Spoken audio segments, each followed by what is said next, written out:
What's up, everybody? Welcome into the Fantasy Six Pack YouTube channel for the Week 4 Waiver Wire Show. I'm your host, Dylan Clemons, and I will be breaking down my top 6 players you should be attacking on your waiver wire this week. But before I do that, I would like you guys to please hit that like button. Please subscribe to the channel if you don't already, and then head on over to fantasy6pack.net/plans and become an all-access member where you get access to our award-winning rankings, access to our F6P Discord where you get custom advice for all your leagues and your DFS builds, and direct access to our F6P team. That's really the best part. You can hit us up anytime, and we will be there to answer your questions, whether it be redraft, dynasty, DFS, whatever you can think of.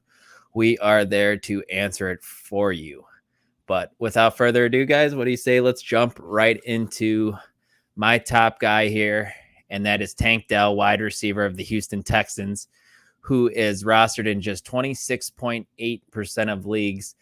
Tank Dell was my top wide receiver last week behind the paywall, guys, and you would only see that if you were an all-access member at Fantasy Six Pack. He's been outstanding. He has scored a touchdown in back-to-back weeks, but that's not even the main reason why we like him. It's all the volume that he's seeing. Over the past 2 games, Dell has caught 12 of his 17 targets for 217 yards and has finished as a top 20 wide receiver in both of those weeks. The Texans also have a matchup against the Pittsburgh Steelers this week, who have allowed the 5th most fantasy points to opposing wide receivers this season. So Tank Dell is just in another smash spot this week, guys. And if you're struggling at the wide receiver position, maybe you waited on that position in drafts. I would say pick Tank Dell up off your waiver wire if he's still sitting out there, and I have no problem starting him this week. The next guy here is the first running back here, and that's Achane, who, guys, let's be real. Week 1, he was injured, was inactive, and then in week 2, he was active, but saw 1 carry for 5 yards. And then here we go. Week 3, the Dolphins hang a 70 piece on the Denver Broncos. That's right. 70 points, guys. And Achane did get outsnapped by Raheem Mostert 37-30, which I think we all predicted that Mostert would still lead the backfield, but it was Achane who saw 18 carries for 203 yards and 2 touchdowns. He scored 2 touchdowns. Mostert scored 4 touchdowns on the ground. It was just unreal. And you want a piece of this Dolphins offense on your fantasy rosters, guys. So Achane is definitely worth roster. He's only rostered in 28.3% of leagues, so he's out there in a lot of it.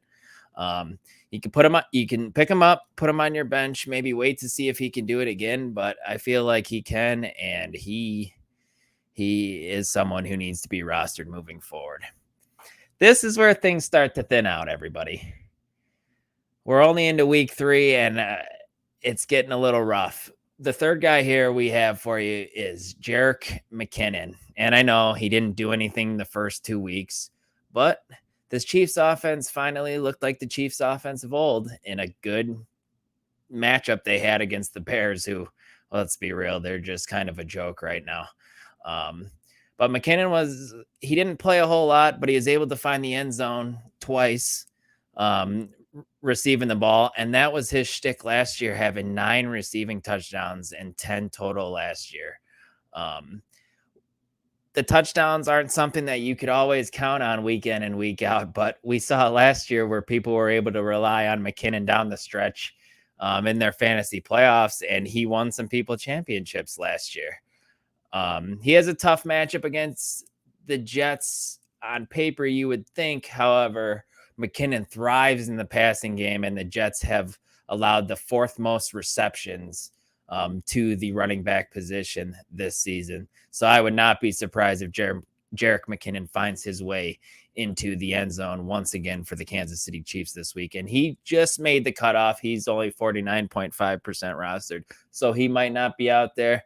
If you're struggling with the running back position, you can go ahead, plug him in your lineup, and you're hoping he gives you 8, 9, 10 points. And then if he scores, it could be even a bigger day. And when I say this name, you guys are probably going to laugh a little bit. This next guy is Ezekiel Elliot. Ramondre Stevenson struggled to really get anything going on the ground last week for the Patriots. Insert Zeke Elliott, who played just 37% of the snaps. He doesn't look like the Zeke of old. However, he was still solid. 16 carries for 80 yards, and he finished as a top 20 running back for the first time this season. All right, guys, it's not pretty, but he's playing almost 40% of the snaps, so that's decent to see. And at worst, he could be a high-end handcuff. God forbid anything happened to Ramondre Stevenson. Zeke would probably just walk into a massive role in this offense. But once again, if you're hurting with injuries, Zeke should probably be rostered, and he's rostered in 45% of leagues. So I wouldn't spend much fab on him, but you could throw a claim in on him and see how that goes from there. I'm going to give you a 2-for-1 special on these two guys and their teammates, and that's Joshua Palmer and Quentin Johnston, guys. Unfortunately, we lost Mike Williams to a season-ending ACL injury. That's terrible. He was finally starting to get going in this Chargers offense. Offensive coordinator Kellen Mond was finally getting the ball to him, using him like they're supposed to, and then bang, the injury happens. But insert Joshua Palmer, who we've seen in the past be pretty solid. Last year in he finished as a top 36 wide receiver in 6 games and finished as a top 12 wide receiver twice. And this season he's already making a name for himself, where he has the 11th most red zone targets in all of the NFL, which is nice to see. And he, of course, caught the touchdown last week. And then the other guy I want to touch on is Quentin Johnston, who really hasn't done anything, and he's the rookie first rounder out of TCU. He's only seen 5 targets this year. Definitely not ideal, but he is going to have to be a part of this offense with Mike Williams going down now. We know he's explosive according to Player Profiler. He's in the 98th percentile in burst score. So you can just get the ball in this guy's hands and let him explode. So maybe he gets used a little bit more in this offense, but he definitely deserves to be rostered. Joshua Palmer, I think he's going to be the second most target getter on this probably third behind Keenan Allen and Austin Eckler once Eckler gets back. But Palmer's going to have a role in this offense. So me personally, right now, I would rather have Joshua Palmer than Quentin Johnston. But as the season progresses and Quentin Johnston gets more involved in this offense and more comfortable in this offense, he could be very solid down the stretch.